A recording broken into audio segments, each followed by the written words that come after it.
విజయనగరం జిల్లా పార్టీ బలోపేతంపై దృష్టి పెట్టారు బొత్స. రేపు వైసీపీ జిల్లా విస్తృత స్థాయి సమావేశాన్ని నిర్వహిస్తూ ఉన్నారు.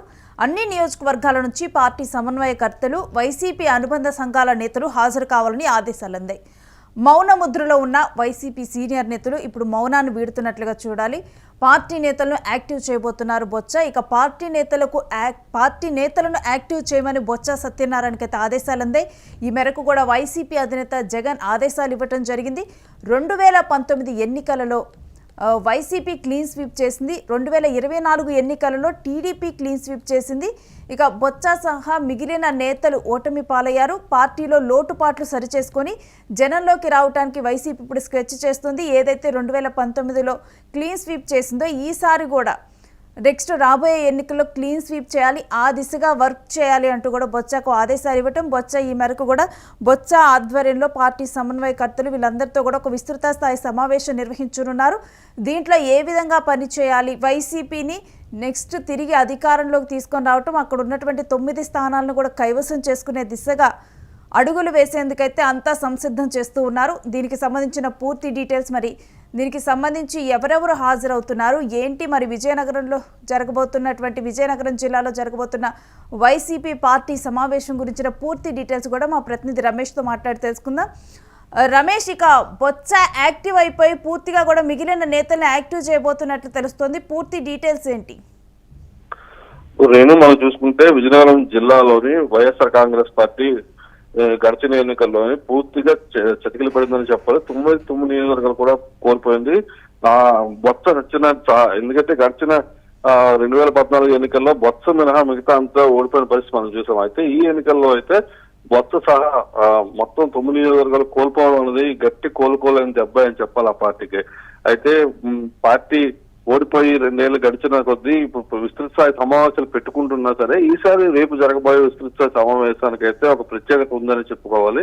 ఎందుకంటే ఇప్పటికే మెడికల్ కాలేజీల మీద కానీ వివిధ అంశాల మీద పోరాటాలు అయితే దశల వారీగా చేస్తూ ప్రజల్లో తమ మునుగును కాపాడుకుంటూ వస్తున్నారు తప్ప అయితే పూర్తిగా యాక్టివ్ మూడ్ లోనైతే నియోజకవర్గాల వారీగా ఓడిపోయిన ఎమ్మెల్యేలు కానీ, మాజీ మంత్రులు కానీ, మాజీ ఉప ముఖ్యమంత్రులు కానీ లేనట్టు సందర్భాలు అయితే మనం చూస్తున్నాము. ఏదో పార్టీ పిలుపు మేరకు ఆ సమయంలోని హడావుడి చేయడం తప్ప మిగతా సమస్యల మీద స్థానికంగా ప్రజా పోరాటాల్లో పాల్గొనడంలో కొంత వెనుకబడి ఉన్నారని చెప్పాలి. ఈ నేపథ్యంలోని అధికార యంత్రాంగానికి వ్యతిరేకంగా అదేవిధంగా అధికార పార్టీ చేస్తున్న ప్రజా వ్యతిరేక విధానాలను కూడా ఎండగట్టాలని చెప్పేసి వాళ్ళు ఒక నిర్ణయం తీసుకున్నట్టయితే తెలుస్తుంది. దీనికైతే పూర్తి స్థాయి బాధ్యతలు బొత్సకు అప్పచెప్పారు అని చెప్పుకోవడం అయితే కొంత అత్యక్తి. ఎందుకంటే బొత్స సత్యనారాయణ ఒక బ్రాండు, అదేవిధంగా వైఎస్ఆర్ కాంగ్రెస్ పార్టీకి అయితే పెద్ద దిక్కు అని చెప్పాలి. అదేవిధంగా ఉత్తరాంధ్రలో కూడా ఆయన పెద్ద దిక్కు. ప్రధాన సందర్భంలో ఎన్నికలు పూర్తయిన తర్వాత ఓటమి తర్వాత కూడా విశాఖలోని ఈ ఎమ్మెల్సీ ఎన్నికలకి కూడా విజయనగరం జిల్లా నుంచి విశాఖ తరలి వెళ్లారు బొత్స. అక్కడ కూడా తన ఎమ్మెల్సీగా ఇప్పుడు శాసనమండలిలో నెలకొన్నారు. అదేవిధంగా బొత్స ఝాన్సీ ఆయన సతీమణి కూడా అక్కడి నుంచి ఎంపీగా పోటీ చేశారు.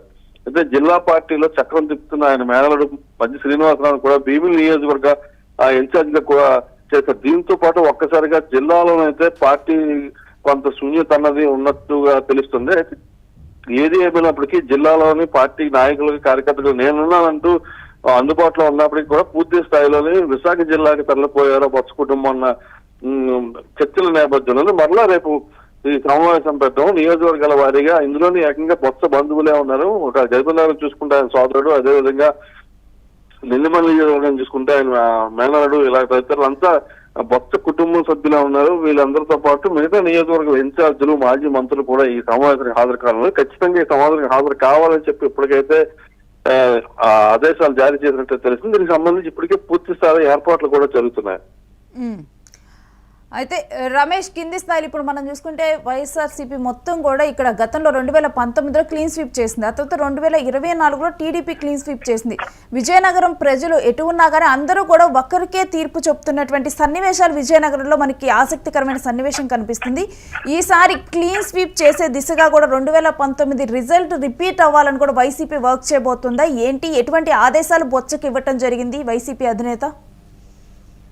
ఒక రకంగా మనం చూసుకుంటే విజయనగరం ప్రజలు ఏకతాటిపైన ఒకే విధంగా తీర్పు ఇవ్వడం బట్టి మనం విశ్లేషణ చేసుకున్నట్టయితే గతంలోని సమైక్యాంధ్ర ఉద్యమం అనంతరము ఈ రాష్ట్రానికి అనుభవం ఉన్న నాయకుడు అయితేనే పనికొస్తారని చెప్పేసి టీడీపీకి సపోర్ట్ చేసి దిశగా నియోజకవర్గంలో 9కి 9 ఒక్కసారిగా మరలా తెలుగుదేశం పార్టీ కైవసం చేసుకుందని చెప్పాలి. అదే విధంగా పూర్తి చేసుకుంటే గత ఎన్నికల్లో ఒక్క ఛాన్స్ అంటూ వస్తే జగన్మోహన్ రెడ్డి కూడా ఒకసారి అవకాశం ఇచ్చి చూద్దామన్న వేవ్ కూడా కనిపించింది. ఈ నేపథ్యంలోని 9 సీట్లు కూడా తెలుగుదేశం పార్టీ కోల్పోవాల్సి వచ్చింది.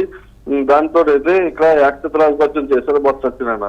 దాని తదనంతరం మనం చూసుకున్నట్టయితే మొన్న కూటమి సర్కార్ కూటమిగా ఏర్పడిన తర్వాత ఎన్నికల్లో కూడా మళ్ళీ 9కి 9 తెలుగుదేశం పార్టీ అయితే స్వాధీనం చేసుకుంది. మళ్ళీ బాగా ఇక్కడ తమ జెండాలు ఎగరవేస్తుందని చెప్పాలి. ఈ నేపథ్యంలో రానున్న ఎన్నికల్లో ఇప్పటికైతే స్థానికంగా కొన్ని సమస్యల మీద అయితే పోరాటాలు అయితే చేస్తున్నారు. మెడికల్ కాలేజ్ సమస్య అయితేనేమి, అటు భోగాపురం ఎయిర్పోర్ట్ కూడా క్రెడిట్ మాదంటే మాదే అని చెప్పేసి ఇక్కడ వివాదాలు చోటు చేసుకున్నారు. కొత్తగా ఎక్కడ లేని సాంప్రదాయం, రాష్ట్రంలో ఎక్కడ లేని సాంప్రదాయం, గత ప్రభుత్వంలో శంకుస్థాపనలు చేసిన బ్రిడ్జిలు కూడా ఇప్పుడు పదవులు లేకపోయినా మాజీ ఎంపీ మొన్న విజయనగరం చీపురుపల్లి కాన్స్టిట్యున్సీలో మాజీ ఎంపీ కూడా ప్రారంభించిన సంఘటన మనం ఒక్కసారిగా మనం చూసాము. అయితే ఇది కొద్దిగా వివాదాస్పదం అయింది.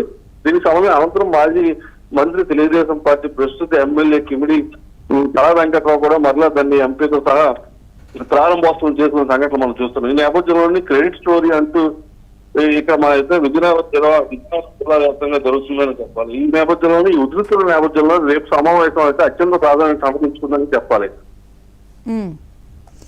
Right, thanks for the details Ramesh. మీ దగ్గర నుంచి మరిన్ని డీటెయిల్స్ తీసుకుంటాం. Stay with us.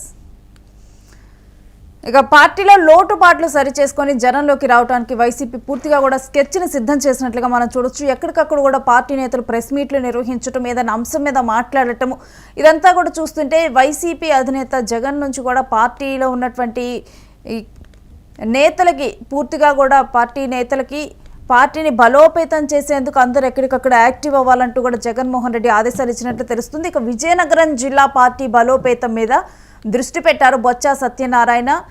వైసీపీ అధినేత జగన్మోహన్ రెడ్డి బొత్స సత్యనారాయణకు ఆదేశాలు ఇచ్చాడు. అక్కడ ఉన్నటువంటి పార్టీ పెద్దల్ని వీళ్ళందరినీ కూడా సమన్వయం చేయాలి, వీళ్ళందరినీ సమన్వయం చేసి ఒక మీటింగ్ నిర్వహించాలి అంటూ కూడా ఒక సమావేశాన్ని నిర్వహించాలి. ఇక అన్ని నియోజకవర్గాల నుంచి పార్టీ సమన్వయకర్తలను దీనికి పిలవాలి అంటూ కూడా ఇక అనుబంధ సంఘాల నేతలు కూడా హాజరు కావాలంటూ బొత్స సత్యనారాయణ ఆదేశాలు ఇవ్వటం, ఇక దీంతో కూడా వైసీపీ మౌనం వీడింది అన్న క్లియర్ సందేశాలు అయితే జనాల్లోకి వెళ్తున్నాయని చూడాలి. ఎక్కడికక్కడ కూడా క్యాడర్లో ఒక ఉత్సాహాన్ని నింపేందుకు కూడా నేతలు ముందుకు వెళ్తూ ఉన్నారు.